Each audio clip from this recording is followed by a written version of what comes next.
तलवारों पर जिन्होंने सर वार दिए, तो जिन्होंने तलवारों पर सर वार दिए वो तो यहाँ बैठे हैं, और जिन्होंने तलवारों के बदले सलवार पहन लिए वो कहीं और बैठे हैं। ठीक है, तो ये फर्क है बेटा हम में और उनमें। जो भगवान श्री राम ने संदेश दिया, क्या संदेश दिया है? राजपाट छोड़ दिया, सोना चांदी छोड़ दिया, माँ बाप छोड़ दिए, सब छोड़ दिया, लेकिन अपना अस्त्र शस्त्र कभी नहीं छोड़ा। वनवास में रहे, क्या साथ था उनके? अपना धनुष बाण हमेशा अपने साथ रखा। अगर ये अधार्मिक लोग, ये मलेच्छ लोग कोहनी तक पहले अपने दोनों हाथ तेल में डुबो लें और उसके बाद तिल में डुबो लें, और उन सारे तिलों को काउंट करना, उतनी बार भी अगर ये कसम खा के तुम्हारा विश्वास जीतने की कोशिश करे तो विश्वास मत करना। अगर तुम अपने हाथ में अस्त्र शस्त्र नहीं उठा सकते तो भगवान राम को आज ही छोड़ दो, जय श्री राम का नारा लगाना आज से छोड़ दो। यदि तुम अपने धर्म ग्रंथ नहीं पढ़ सकते तो भगवान श्री कृष्ण को आज ही छोड़ दो।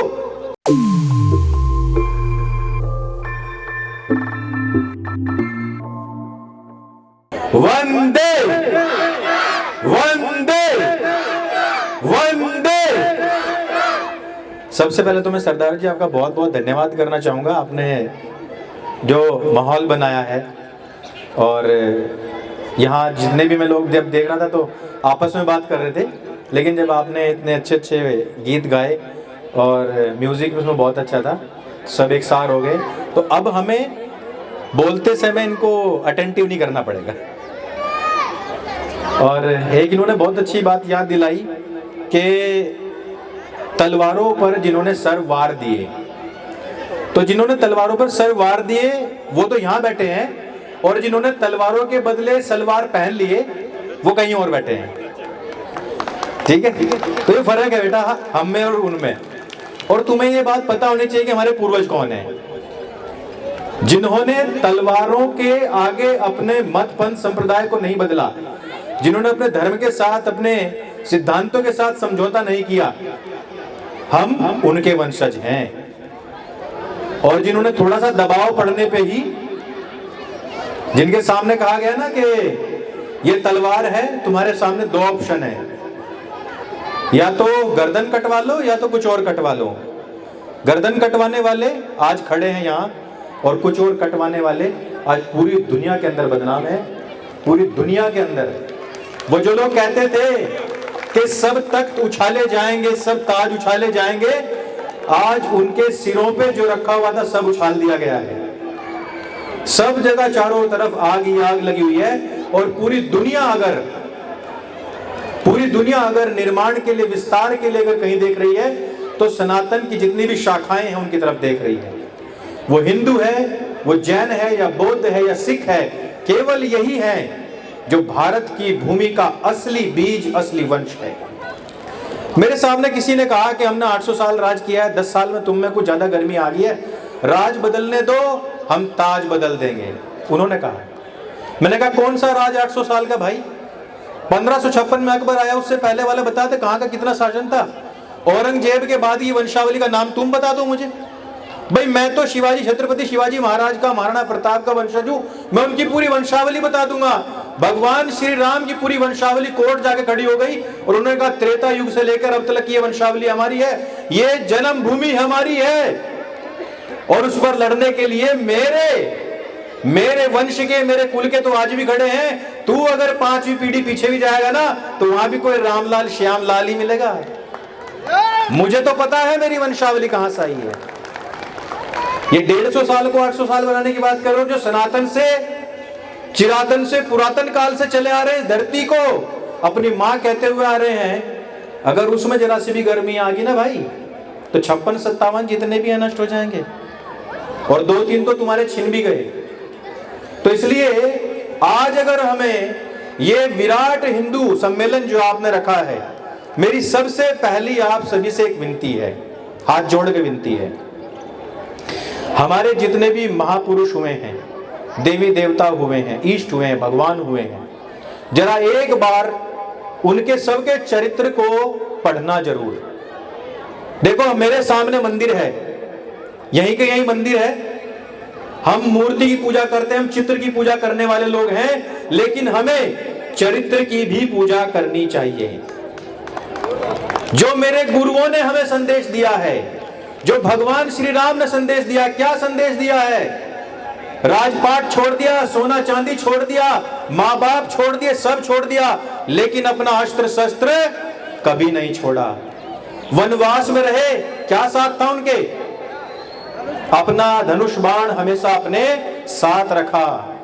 दूसरी चीज कि मेरे भगवान ने यह भी सिखाया है कि कभी भी अपने धर्म से जुड़े हुए लोग किसी भी जाति के हो, किसी भी विचारधारा के हो, उनसे कभी मतभेद नहीं करना है, कोई भी हो। और तीसरी चीज जो गुरु गोविंद सिंह साहब ने कही है, बोला कि अगर ये अधार्मिक लोग, ये मलेच्छ लोग कोहनी तक पहले अपने दोनों हाथ तेल में डुबो लें और उसके बाद तिल में डुबो लें और उन सारे तिलों को काउंट करना, उतनी बार भी अगर ये कसम खा के तुम्हारा विश्वास जीतने की कोशिश करे तो विश्वास मत करना। अगर ये जलते तवे के ऊपर बैठ के भी कहे कि मेरी बात का विश्वास कर ले तो विश्वास मत करना, क्योंकि हमारे पूर्वज लोगों को भी इन्होंने इसी प्रकार से जलाया है, विश्वास में लेकर के विश्वासघात किया है। आज तक की एक भी हिंदू की हत्या याद करो, किसी की छाती पे वार नहीं किया है, सबकी पीठ पे वार किया है।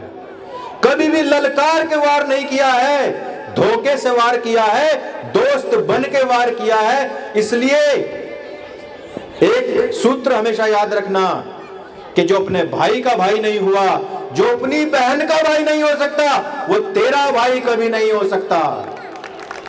इस बात को, इस सूत्र को हमेशा याद रखना। और मैं अभी फेज 3 में था और उससे थोड़ी देर पहले ही मैं एक लड़की से मिला, तो 24-25 साल की लड़की थी और एक मलेच्छ के साथ भाग गई। उसके माँ बाप कह रहे हैं कि जिसे वापस नहीं ला सकते हम। मैंने कहा चलो बात करवाओ, मैंने उससे बात करी और इस बात को ध्यान से बिल्कुल सूत्र के रूप में याद रखना हमेशा।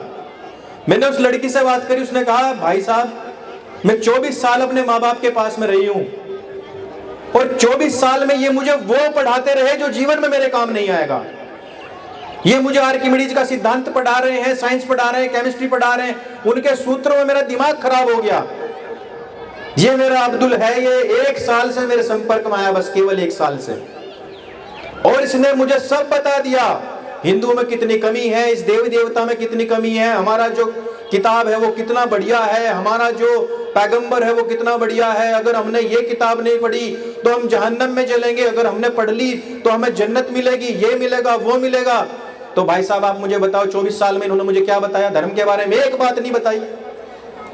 इन्होंने मुझे यह तक नहीं सिखाया कि मंदिर में आरती कैसे घूमती है, क्लॉकवाइज घूमती है, एंटी क्लॉकवाइज घूमती है। इस अब्दुल ने मेरे से पूछा कि आरती कैसे घूमती है, तो मैं नहीं बता पाई। इसने मेरे से पूछा कि 4 वेद के नाम बता, मैं नहीं बता पाई। इसने कहा कि चल 11 उपनिषद के नाम बता दे, मैं नहीं बता पाई। तो जो मूलभूत चीज है वो भी हम अपने बच्चों को नहीं बता पा रहे, क्योंकि हमें यह लग रहा है कि अगर ये हमने बता दे तो हमारे बच्चे रिग्रेसिव हो जाएंगे। और दूसरी तरफ वो लोग हैं जिन्होंने अपने बच्चे ना केवल स्कूल में पढ़ा रहे बल्कि 2 घंटे फिर मदरसे का मौलाना घर आकर उनको पढ़ाता है। ये मुझे बताने की जरूरत नहीं है कि वो पढ़ाने के बदले में फिर उन लड़कियों के लड़कों के साथ में क्या करता है, मुझे बताने की जरूरत नहीं है। सोशल मीडिया पर सब कुछ है, लेकिन क्या हम अपने बच्चों को ये चीजें पढ़ा पा रहे हैं? क्या हमने बताया कि हनुमान जी को सिंदूर क्यों चढ़ता है? मुझे किसी ने कहा, कह रहे देखो यार शिव जी ने तो गणपति जी का सिर काट दिया, अब बताओ उनको वो कैसे चिपका दिया, कैसे सर्जरी हो गई। अब किसी ने कहा कि नहीं सर्जरी उस टाइम पर एडवांस थी। लेकिन आप देखो सवाल तो बनता है कि आदमी सीधा खड़ा हुआ है और हाथी का गर्दन होता है ऐसे। आप अपने घर में काम करना, एक गुड्डा लेना जिसकी गर्दन उतरती हो और एक हाथी लेना जिसकी गर्दन उतरती हो, और दोनों को जोड़ के देख लेना। हाथी का मुंह ऊपर को हो जाएगा, नीचे को नहीं होगा, जैसे गणपति जी का दिखाया गया है। हमें यही नहीं पता है कि हमें जो कोडिंग सिखाई गई थी उसको डिकोड कैसे करना है। आप एक परिवार में अगर 2 सदस्य, 4 सदस्य, 6 सदस्य हैं तो सबकी विचारधारा अलग अलग है। भाई किसी को शेरावाली जी अच्छी लग रही, किसी को हनुमान जी अच्छे लग रहे, किसी को कुछ भी नहीं अच्छा लग रहा, लेकिन सारे हिंदू हैं। लेकिन कुछ मतपंथ संप्रदाय जो हिंदुओं से अलग हैं, उनमें ऐसा है कि पर्टिकुलर यही कपड़ा पहनना पड़ेगा, यही किताब माननी पड़ेगी, नहीं तो तुम सारे के सारे वाजिबुल कत्ल हो। अब एक छोटी सी चीज बताइए, गणपति किसको कहते हैं? गण यानी के प्रजा के पति, यानी कि उनके राजा। तो उनमें कैसा गुण होना चाहिए?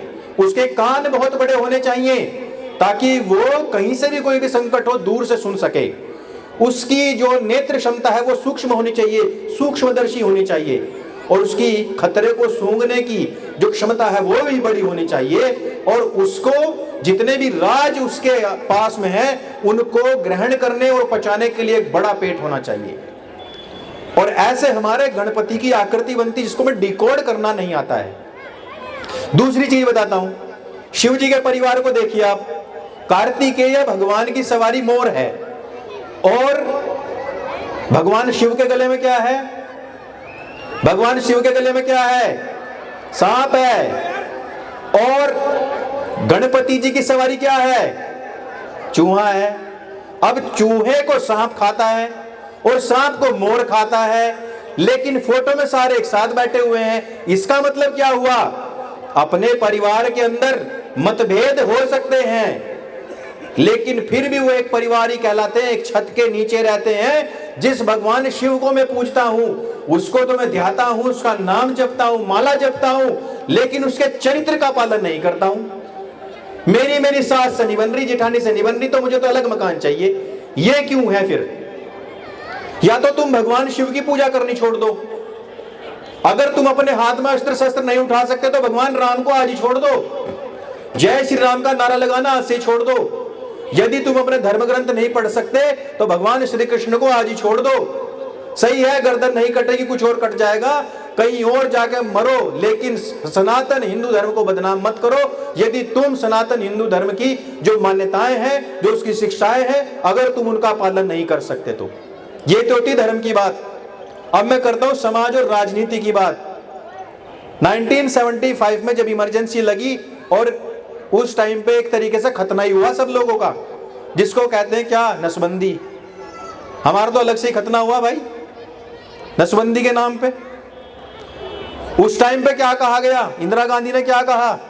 उसने कहा कि हम दो हमारे दो, और उसके चाचा ने पकड़ के बच्चों की भी नसबंदी करवा दी और कहने लगे कि जनसंख्या नियंत्रण होना चाहिए।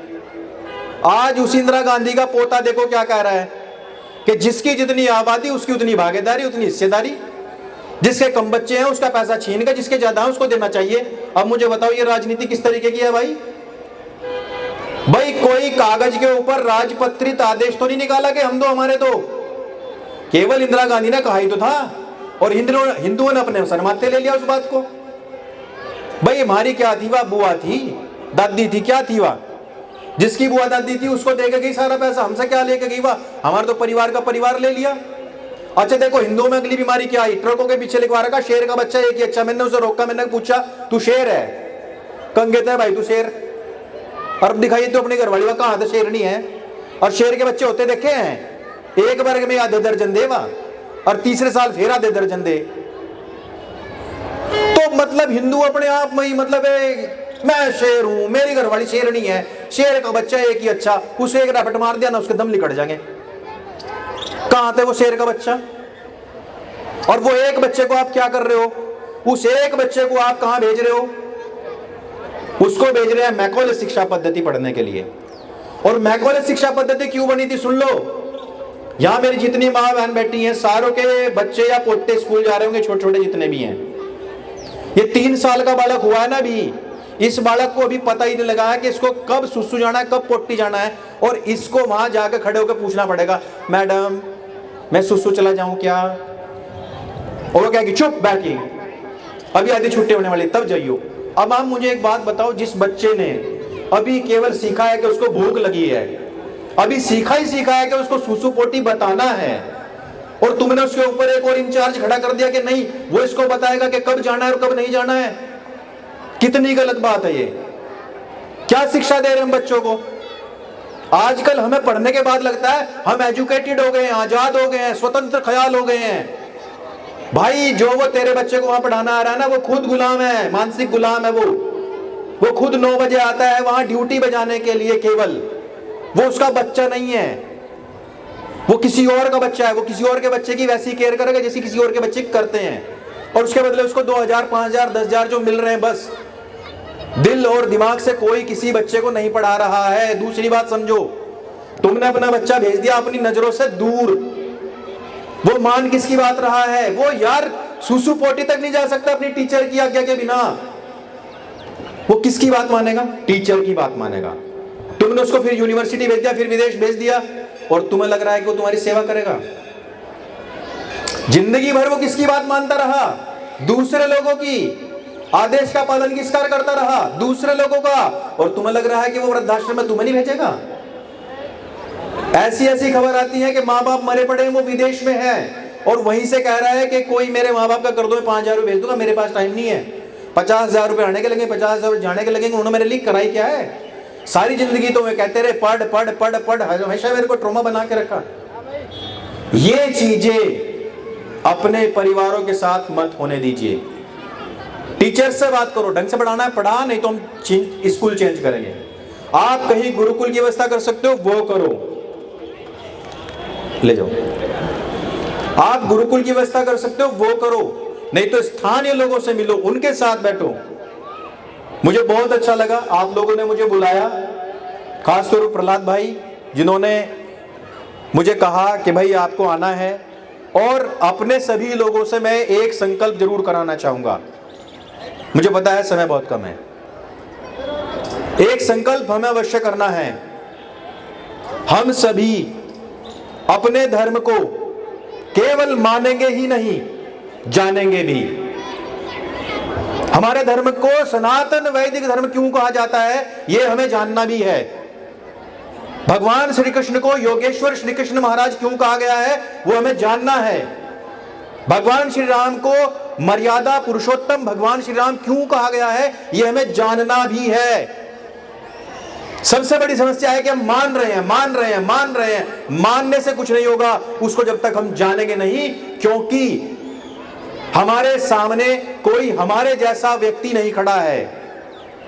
वो खड़ा है जिसने हमारे सभी नियमों के विरुद्ध नियम बना करके हम लोगों के ऊपर शासन करने का प्रयास किया है। और आज वो ना केवल 10-10 बच्चे पैदा कर रहे हैं, बल्कि हमारे घर में जो 1-2 बच्चा पैदा हो रहा है उसको भी ब्रेन वॉश करने की कोशिश कर रहे हैं। तो इसलिए इस नैरेटिव के युद्ध में हमें मानना और जानना दोनों बहुत जरूरी है। आप सभी ने धैर्यपूर्वक मुझे सुना, इसके लिए आपका बहुत बहुत धन्यवाद।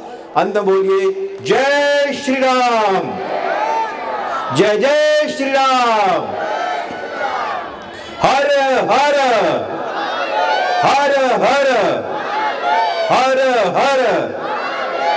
धन्यवाद।